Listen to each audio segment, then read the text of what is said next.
Poštovanje. Poštovanje, Nikola. Ste dobro? Evo, radno. Evo, ja sam doneo za vas jednu ovakvu donaciju.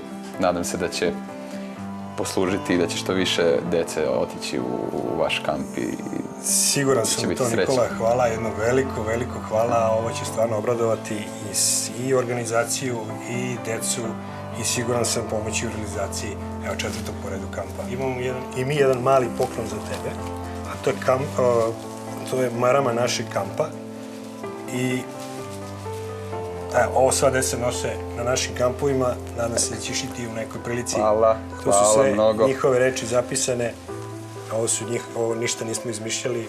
Mi možemo sve. Mi možemo sve, to je kamp. Moje ime je Vladimir Radulović, predsjednik sam udruženja Čika Boca. To je udruženje roditelja, staratelja, dece i prijatelja dece lečene i obolela od malignih bolesti.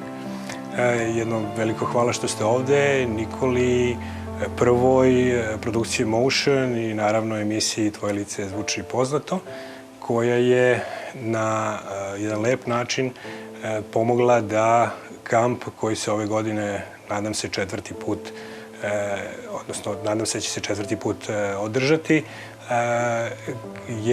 koji je za decu nakon procesa lečenja i to je jedan od retkih kampova u ovom delu Evrope gde se deca vode bez pratnje roditelja, gde pokušavamo da deci nakon procesa lečenja koji ostavlja posledice teškog i povratka u školu, teškog povratka među društvo koje su izgubili, koje traje mesecima, koje traje godinama,